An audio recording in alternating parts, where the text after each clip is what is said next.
meaning Shimish Chacham means you're going to study by the rabbis, and they're giving you an understanding of what the Mishnayos mean. That's the Gemara. So I think I mentioned maybe yesterday as we were finishing up. I just don't understand why Rashi feels the need to go to do this. When we have literally the Gemara back on Zion and base. The Gemara on Zion and base said the last few lines on the page. Gedel shimusha shel Torah yosel min limuda. What was the raya? Shenemar poi Elisha ben Shafar asher yotzak ma'im al yidei Eliyahu. It doesn't say by Elisha ben Shafat that he was learning. Lama lo'namar ela yotzak. What did Elisha do?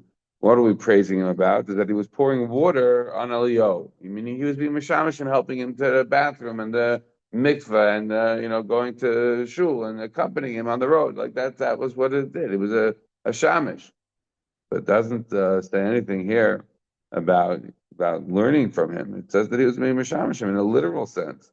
Malama, the Gemara says, Malama shekadela shimush yosim limuda. That's what shimush is. So why Rashi feels the need to go out on a limb over here and say what we mean when Achirim says that anybody who's not mishamishim necham means he's an Amma Aretz. Rashi says, it says totally. This is Gemara, which is totally in Svara. Why do you have to go there? I'm not 100. I don't have an answer to the question. I'm just putting it there as a question. Okay, continues the Gemara. This is where we got to yesterday, but we did it very quickly. So Rav Huna says the halacha is like, in fact, acherim, and that is the definition of a amar. It's somebody who's not mishamish min chachamim, even though he studies. The Nalimor says a story. Ram Bar Chama le'azman alei Rabbi Nasi bar Tachlifa. The Ram Bar Chama didn't invite Rabbi Nasi bar Tachlifa to make a zimun with him. The Tanya, why? The Tani Sifra v'Sifrei v'Hilchasa, because he felt that he had learned various things. He learned the Sifra and the Sifrei, right? These are halachic midrashim, and he has many halachas, but he doesn't have. He's not mishamish min chachamim. So the what do you call the story? The way it concludes is like this: Kinarach nafshe Ram Bachama. The Ram Bachama passed away. Amar Rav lo Kinarach nafshe Ram Bachama lo Azmar Rabbi Nasi bar Tachlifa. You know what? You know why Rabbi Chama died? I mean, this is what Rav is saying after Rabbi Chama died. It's because he was not mechabed Rabbi Nasi bar Tachlifa to include him in Zimun because he felt he was an Am Aretz. Why did he feel he was an Am Aretz? Because of the fact that he only studied Sefer Rav Shefer, but he wasn't Mishamish min Chachamim. So Rav is saying, "Amar Rav le'nerach nafshi Rabbi Chama adul azma Rabbi Nasi bar Tachlifa, but Tanya Achem Mafil Kav Shalom Shemish Chachamim is Am Aretz." So the Gemara says, what's the problem? With what he did. You're saying Rabbi Chama dies early because he's not mizamin with Nashim B'Tachlifa. What's the problem? After all, he studied Sefros Sefer V'Hilchasa, but he wasn't Mishamish Chachamim. So what's the problem? What's wrong with including him? If in fact we pass like Acherim says that such a person is an Amaret and such a person you're not to be mizamin with. Right? Because remember, we already said yesterday, that's what the Brachot told us. So what's the problem? What's the issue with what Rami Bar Chama did? Why is he dying early? If he's not Mishamish min Chacham, then he's an Amaret, then he shouldn't be mizam with him. What's the problem? Answers the Gemara. So the first answer of the Gemara is that he was mashma. In other words, Rashi says he was mishamish. It was just a mistake that Rami Bar Chama made. He thought he wasn't. Rami Bar Chama, who deloyed Doka Basra? He wasn't careful. He should have done better checking. Can you imagine getting a demon in Rami Bar Chama's house? I mean, impossible, right? He's got to do a due diligence. Are you an Amaret? I learned Sefer. Yeah, you learned, but so if you weren't, Rami Bar Chama wasn't going to allow you to be included in Zimun. They were saying that Rami Bar Chama made a mistake. And that's why he's dying. He made a mistake. He should have included him in the Zimun because this guy, in fact, was Mishamish min Chachamim. So the problem is Rami Bar Chama's actions. He didn't do a good job. He didn't do a good due diligence. The second answer, the Gemara is Lishon Achim. The Shema Shemaitzim B'Mayir De Rabbanon V'Garas Look at Silver Min Rabbanon. And here the Gemara waters down. In other words, the Gemara says that if you hear Shemaitzim B'Mayir De Rabbanon, if you learning from the rabbis, so then if you're mamash stark learning, so then we're going to consider that Kisur Min Rabbanon. That's already like a member of the Rabbanon. You see, but he wasn't Mishamish Chacham. If you go to Shir enough, if you learn by the rabbis enough, that's already considered a Shimish B'Adik Min Chachamim. Again, this might have been why Rashi was forced to say it was Gemara. I'm thinking about this now. Right, this might have been why Rashi was driven to say that we're talking about Gemara over here, because why should it be going to Shir is going to be considered Ketsuv Merabbanan? Why is that? Why are you now not on Haaretz anymore? All you did was you heard Shir. So in other words, I think what Rashi is driving at is because this Gemara is not saying that if you learned the Sifra and the Sifra and Tesef the Masis, if you learned all that from a book, that's not what it's saying. That's not going to make you not an Amaretz. You're still going to be an Amaretz. But when you Shama Shmaitza Mipumayat Rabbanon, if you're sitting there and learning these things from the rabbis, so then you're going to be considered Kitzur Merabbanan. It's like being in the Shir is already giving you some aspect of Shimush, hearing the halachilik, the way the rabbi speaking, that's already going to give you enough level of Shimush to not be considered Amaretz anymore, according to the second reason. And that's probably what was driving Rashi to say that we're talking here about Gemara Tluya B'Sevar. Okay, it doesn't necessarily fit with the Gemara on Zion on a base, but at least over here, we can understand why Rashi felt the desire to explain it like this. Okay? We should just mention Taisus from Minachanal. They both say the same thing. That Ve'ha'idna, look at the top Taisus. Ve'ha'idna ein anu medaktikim or gilim anu l'zamim v'ama aretz. Nowadays we do. Right? Nowadays, you ever had somebody you go to and you want to double check? You want to be included in Azim? Are you an Amaretz? Right? You don't ask that. No one asks these kind of questions. Today we're not medaktik. Rabbi Chananel says that also. Look at Rabbi Chananel. He says, "How idna leregili rabbanim b'hakim zam nafilu al Amaretz." We're not so makbar on this. It's a brisa. The brisa is very clear. Zam al Amaretz, and today it is something that we are not makbar on. Okay. Continues the Gemara. So we are up to the immerse of the two dots, right? The wide line, second wide line. Achal tevel, meiser. So now we're talking about the things that are not included, right? If you eat the things that are illegal and you're eating them, they're not going to be included in the zimun. So the immerse says tevel. You ate tevel and you want to be included in the zimun. Cheetah, of course you're not going to be included in the zimun. You just mamish ate usher the stuff. Like what's the question, right? So it says the Gemara, no. Let's speak with tevel tevel merabbanan. So we're talking about a situation where it's only tevel midrabanan. We're not talking about tevel d'oraisa. Obviously, tevel d'oraisa is not considered eating that you're going to be able to be included in zim. You didn't have there here. What is tevel d'rabanan? So famous case, right? Everyone's familiar with the idea of otis nagme, it's the idea of a pot, right? A flower pot. If it has a hole in it, so it's going to be considered attached to the ground. If it doesn't have a hole in it, then it's not attached to the ground. It's just a flower pot. Now, if you have an otis shenenakov, it's not connected to the ground, but it's growing a nice tree. Is there a tevel on that tree? On that tree, it's growing. If you have a nice big flower pot, it can grow up even a big tree, right? So is that chayav midaraisa? No, midrabanan is still tevel noying and such a thing, but not midaraisa. So somebody ate a fruit from a tree that was growing in a flower pot that wasn't attached to the ground.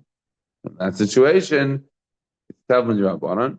And you would think maybe it should be included in Zimun. Zimun's deraisa. No, we're not going to let this person be included in the Zimun, even though the thing that he did is only violating his Rabbanan.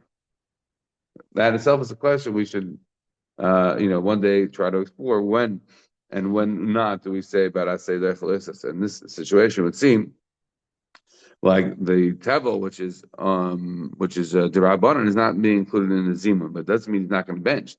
Right? He may very well, and we may say, we say that by Drabanan or only by Daraisa. Okay, we have to put that on the side. But we're not including him in Zimun. Zimun is Darabanan, and we're not including him in this. Then is a Gemara, another example, by Sarishan, who said, if we said a situation where somebody is eating fruit, right? It's not been taken off Shumas Amaisers. So such a person cannot be included in the Zimun. So the Gemara says, he's not going to be able to be, included in the Zimun. So the Gemara wants to know, what do you mean? So Gemara says, Pshita. What's the big deal? Of course. So remember, we discussed yesterday the difference between when something is in a kri or when it's bishibalim, right? If it's bishibalim, it's an earlier stage, it's still on the stalks. So then it was pashut, right? What the halacha is, if somebody's on the stalks, it's not yet machayev and shumas and maasros. You have a lady who jumps ahead and grabs, enough for meiser for himself, and then he takes off the truma that is entitled to a kain. and he gives that to them, that such a person is able to be included in the zimun.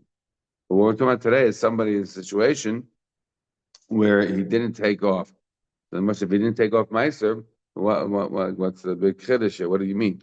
He's saying the Mishnah told us here on Memhei, the Mishnah told us these three situations of someone's achal tavel, Meiser Rishon Shlein to Trumasai, Meiser Sheni V'Hag Shlein Niftu. All these cases are not included in the Zimun. Obviously, if Meiser Rishon Shlein to Trumasai, Pashit, he has to take off.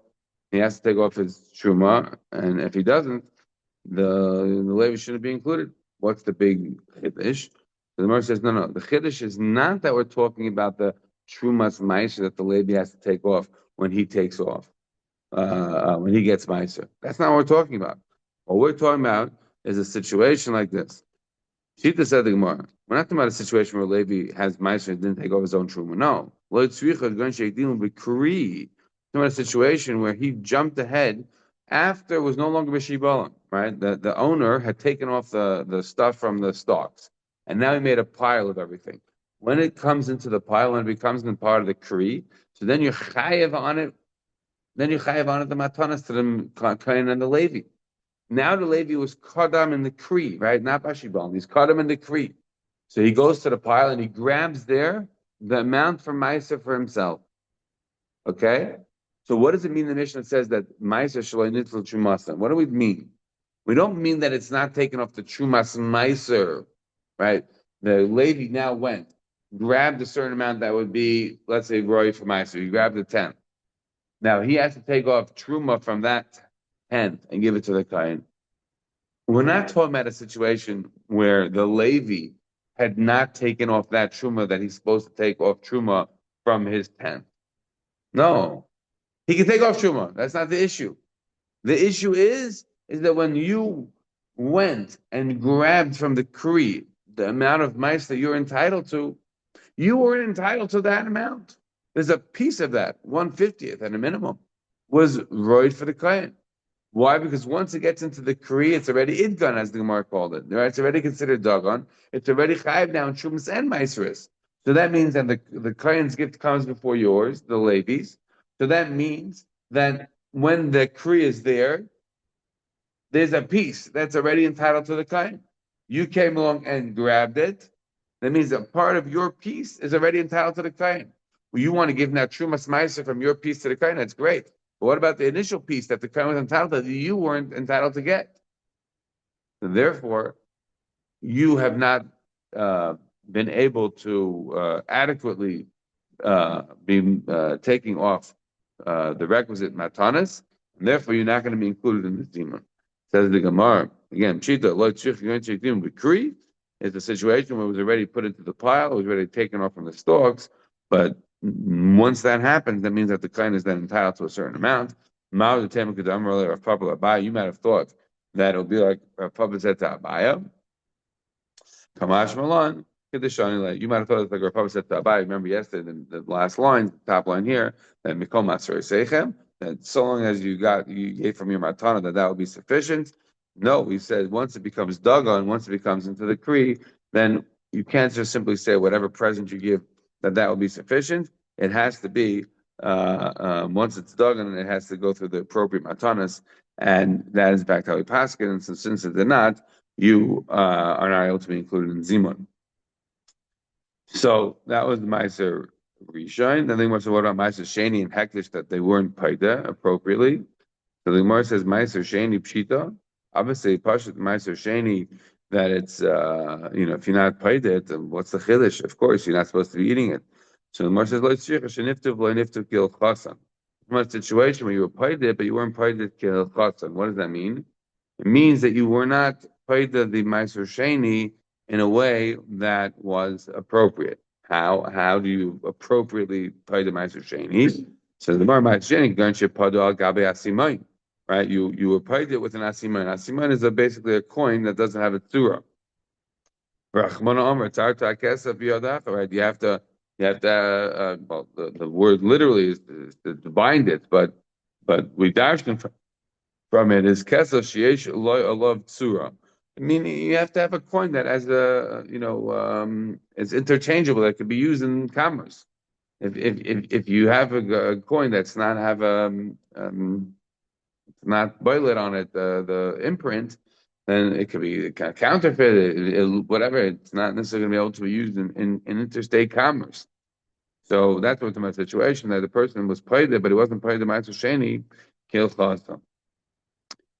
So even that situation where he attempted to be paid it, but he wasn't paid it to the degree that would otherwise be required, so therefore we're not going to be including such a person in Zimun.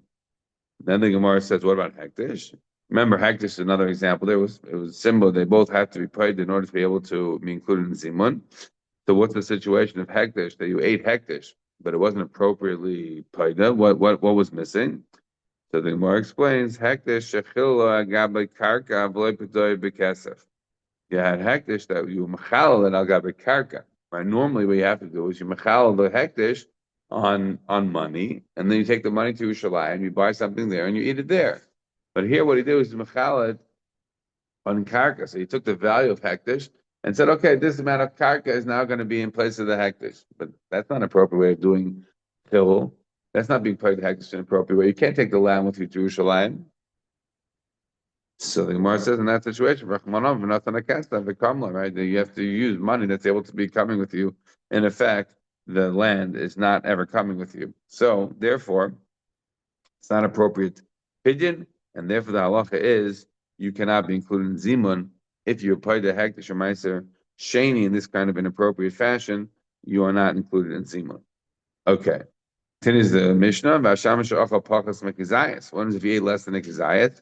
It says the Gemara, of course, if you ate less than a kizayat, how are you going to be included in zimun? Says the Gemara, it's not this one. We're not trying to find the chiddush, but rather I need the tana reisha kizayas.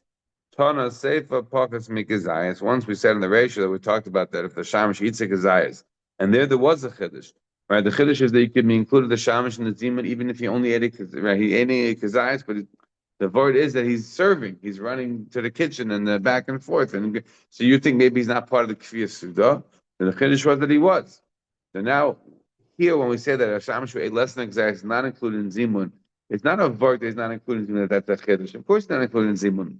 But since we want to elegantly keep the Mishnah talking about two sides and talking about two sides in a sort of equal way, right? We talked about if they eat the my ma'aserishin shniftu mas ma'asesheni behektish shniftu v'hashamash ochel gazayis, and then we said ochel tel ma'aserishin shniftu mas ma'asesheni behektish shniftu v'hashamash ochel bakas megazayis. It's elegantly just talking about both sides, but this one doesn't have a chiddush, no chiddush. Okay, so at this stage of the Gemara, we are up to the last case there that we had to mention, which was v'hanachri ein mizamnin alav, and you're not going to include the nachri in benching. For the Gemara pshita, I mean seriously, obviously if he's a guy, how are you going to be including him in the zimun? So the Gemara says, "Hachmai askin and beger shema v'loy tava." What's my situation of a ger who was already mal v'loy tava? Right? What's the order? The Gemara Mivamas Memzayin tells us. And the order is that you have they have you have a person wants to convert. So the more there gives an order. They give an order. The order is first you start telling them about the fact that the Jews have to chufin and then like why would you want to be a part of such a people that's beatered and battered and all day long? So, no, I feel like if the guy says I'm not even roy, I'm not like I'm so not worthy. Okay. You got past the first round of fire. Second round of fire, you start telling him about the mitzvahs, kalas, and mitzvahs chamurais. Okay, he's willing to accept that, and then you tell him about the leket, you tell him about leket shekhampeya and Shabbos, chil Shabbos. He says, no, yeah. So in that moment, the Gemara says miyad, you give him a bris milah. Nisrape, when he gets better, miyad. Matbilan, points out, top test is there, that from here we see that you first mal and then you are tevel. That's the question. One is you have a pregnant woman, when she gives birth, so then what do you call your we say that the child doesn't need tefillah. The woman who's muberes is converting, the child doesn't need tefillah. So has to ask, well, why not? The situation is that if you have to get a milah first before you get a tefillah, so this child, he's not obviously gotten a bris milah yet. Let him get a tefillah afterwards. He didn't get the milah yet, so when he's born, why is he saying that he's able to be just getting along without tefillah because his mother was already taival? The Torah says that's not a comparable case because in that situation, this child wasn't born. He wasn't roy for milah. There's no milah to even discuss. But if somebody's roy for milah, milah comes before tefillah. So in this situation, we're talking about somebody who was already ger shemal. He already had milah, but he didn't have tefillah yet. So if he has milah and not tefillah, we're saying we can't include him in the demon because he's not yet a full Jew. And now we quote more there from Yavamas Damar of Zera, Rav Yechon Eloilam Ein a Ger and Sheyimal v'Yitbo. The Kalman Deloy Toval Nachrihu. And so much as he has not yet done tefillah, he is in fact considered still a non-Jew. It's actually more complicated than that. It's not 100% in all situations like this, but that unfortunately is not a thing we can talk about right now. Because we do have a big sugya we have to get to, and this is a ginormous sugya, the one we're up to right now. Says the Gemara, Nashim va'avadim uktanim ein mizamno. So new halacha there in the Mishnah said that you can't include the Nashim and Avadim and Ktanim in your zimun. Again, we've already discussed that Nashim, or Avadim, potentially could be having their own zimun. Maybe Nashim and Ktanim should be mingling together because of pritzos, but you're not supposed to be including them in the zimun.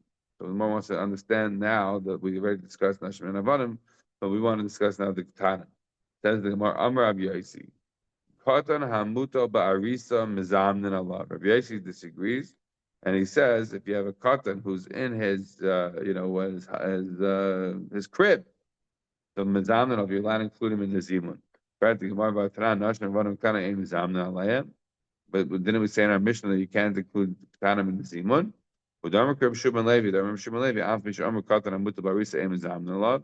Even though we're going through Shimon Levi, even though we say that a katan who's in his crib that he can't be included in zimun. But is able to be attached to a minion of 10. So again, Rabbi Yosi says the katan mutal barisa is mizamnan alav. More asks from the Mishnah. The Mishnah says it's not mizamnan. The more answers we're going to Rabbi Shimon Levi. What does it mean? What's Rabbi Shimon Levi answering? So even though we say in our Mishnah that a katan is not mizamnan, bless you, that a katan is not mizamnan alav. Nevertheless, it's included in Snifla Asar. He's included in 10. He's not going to be included in 3, but he's going to be included in 10. Says Rashi, what do we mean when we say 10? Snif Chibor Lezimun Asara. Notice that Rashi not saying we're including him in 10 for a minion. We're including him in the minion for Zimun. Right? We're not including him in the minion for davening.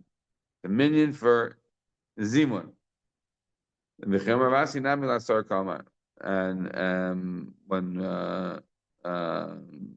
Ravasi was saying that we're talking about is able to be included, you're talking about by 10. Again, the simple reading of Rabbi Yosi or Ravasi as Rashi has it is certainly not. Right? The simple reading is that we're including him in just Zimun. That's what we're talking about. Rabbi Yosi Katan Mutum Barisa Mizamnel. We're talking about Zimun, not talking about 10 or 3. Any Zimun we included. We needed Katan in his high chair in his crib. We included. It wasn't limiting it to 10 situations as opposed to 3. It was any situation. Sounds like now we're going to say no. It's limited to just 10. That's how we're going to answer up. This what seemingly would be a steer between our Mishnah, which says you can't be examined on a katan, and Rabbi Yosi, who says that you could, or Ravasi, who says that you could. Okay, so now we're going to make it a difference between 3 and 10. Why would 10 be more mako? And keep that in the back of the mind. We have to, get back to that in a second. Remember Rabbi Shimon Levi, Tisha ve'evim and starfin. Rabbi Shimon Levi says that if you're talking about 10, even an Evid can be included. Practically more. Really? A 10 can be included you can be including an Evid in that minion for the Zimun. We have a story where Blazer came to the shul and he didn't have a minion and he was Meshacher, his servant, and that's how he got 10. So you see what? When we say we mean it literally. You can't include the Evid. That's why you have to Meshacher the Evid. Shecher and loy shecher loy. If he was mishacher him, that's able to include him. Now he's a regular Jew. So about Eved Kanani, obviously, right? But if he's Eved and he wasn't mishacher, then he can't include him in his minion. So you see, you can't include a Katan. So how is Rabbi Shmuel Levi saying if Tisha and the Eved has been starfed? You can't include. You can't. I'm sorry. How's be able to say Rabbi Shmuel Levi says you can include? You can include an Eved. You see, you cannot. You have to mishacher him.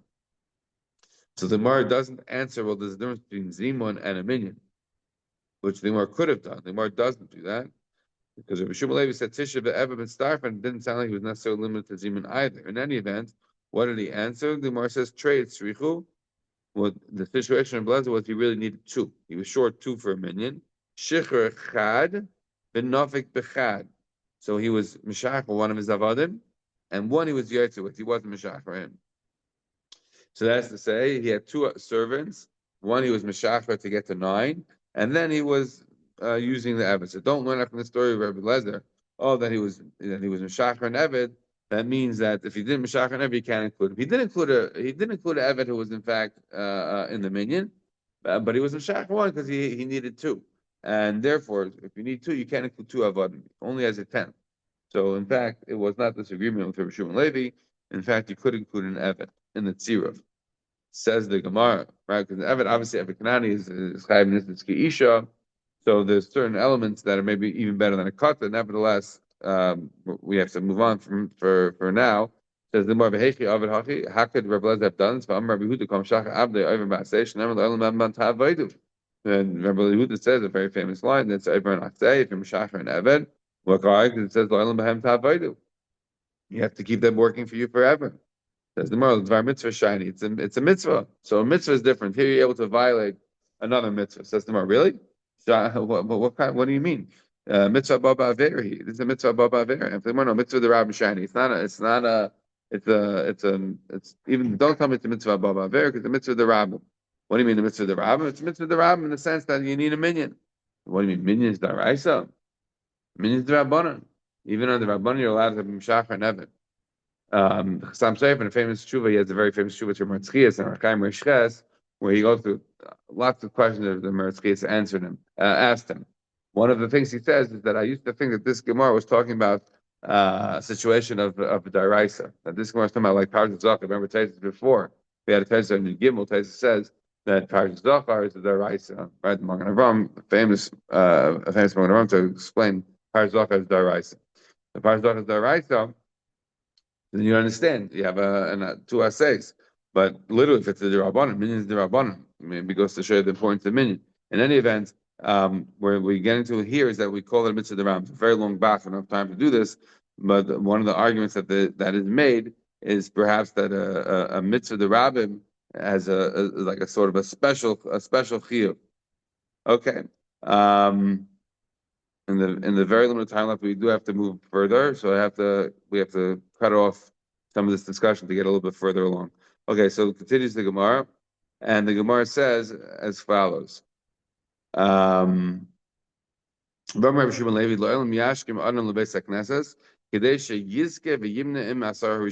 always come to shul early to be in from the first 10. Even if you have 100 that come afterwards, people have schar kulam. Gemara says, really? He gets the schar of everybody. Schar kulam. He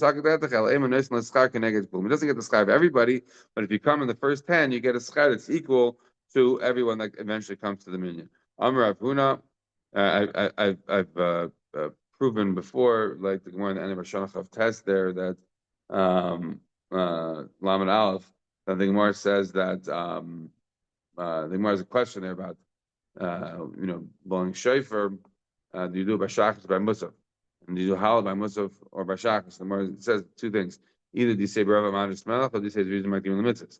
B'rava mahadis melech means because people weren't there for shachas; they came for musaf. People came late even then. Okay, but the idea is to still always be coming early. Then is the Gemara. Amar Avuna Tisha v'Aron Mistarfin. Unbelievable Gemara. Avuna says that if you have 9 and you have an Aron, it's Mistar for a minion. Amar Rav Nachman. The Aron Gavru, is the Aron a person? Amar Avuna Tisha Nirin Ka'asar Mistarfin. If you have 9 that look like 10, then the Aron can be Mistar. Amar the Gemara says different versions of this.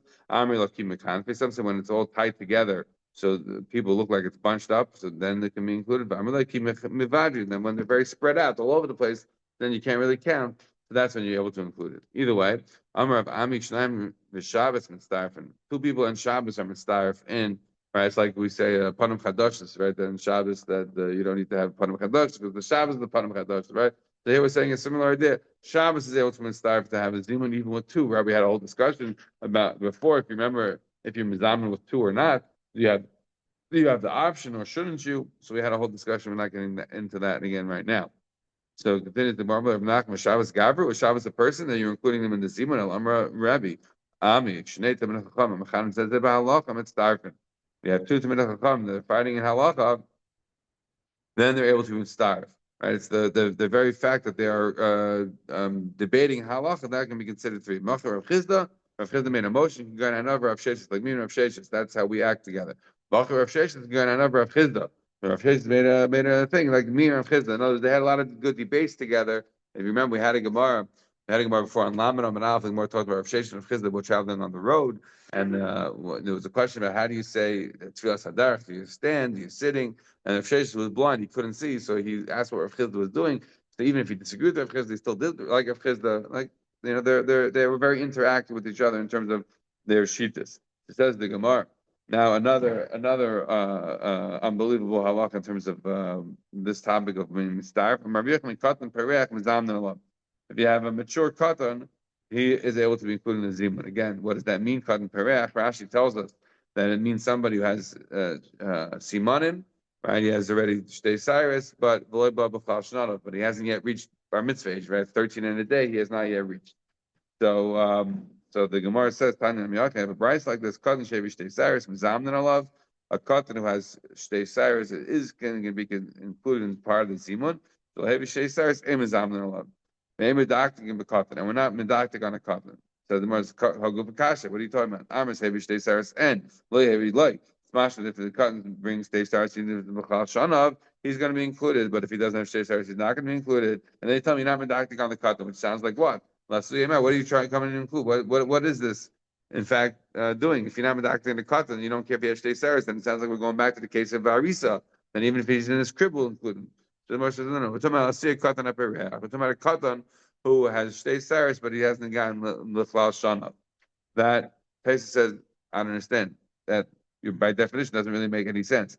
A katan shevi shtei cyrus is by definition a katan pereach. So what do you mean? That's when you come into include. Different Tesis wants to make the argument that it's not. We don't know if he has shtei cyrus, like Rabbeinu Chanana wants to learn. So that's the situation. We're talking about a katan who may or may not have had shtei cyrus. We haven't got any indication. According to Rashi, we already know he has shtei cyrus, but he's not b'chal shana. Fine, okay. Says the Gemara, and now we get to Memches Amanaf, and this is very juicy. Bless Hilchos like a Kalhani Shmaitza. The Gemara tells you the halacha is not like any of these opinions that we just said. What does that mean? Massive tesis here to say different debates between the Ben Tam Dari, exactly what this Gemara means. We just said the halacha is not like any of the other things that we just said. Well, which one are we knocking out every single thing that we just said? Like how far back do we keep on knocking it out? Where exactly does this go on? It says the Gemara. Rav Nachman says any katan who knows who you're benching to, that is katan is able to be included in zimun. Abai and Rav Aviyasa kami de Rabba. Abai and Rav was sitting in front of Rabba. Amlu Rabba. Lamim Mevarchen. Rabba asked him, who are we davening to? Who are we making a berachas hamazon? Amrele Rachmana. They said to God. He said, Rachmana heichi yasu. Where's the God said? Rava achoy l'shmei talala. So Rava pointed to the roof. Abai nafik lebar. Abai went outside. Achik klap b'shmaya. So they each pointed to where they think God is. Amalu Rava Tarvaika Rabbanan Avisu. You both got to be great rabbis. Hanadam Inshi bites in Mikafi. You can tell a cucumber is going to be a big, nice cucumber from when it's already blossoming. This Gemara blows me away. Really, this is a deep question. Where does the Rebbeinu Shalom sit? And they're pointing outside to the roof, onto the roof, on the one that's going outside and pointing to the heavens. I wish we could speak more. Can't. Here, the huge taste of less hilchos, so we don't have time to go into it in the full depth, but this Tosfos brings down the famous opinion of Rabbeinu Tam.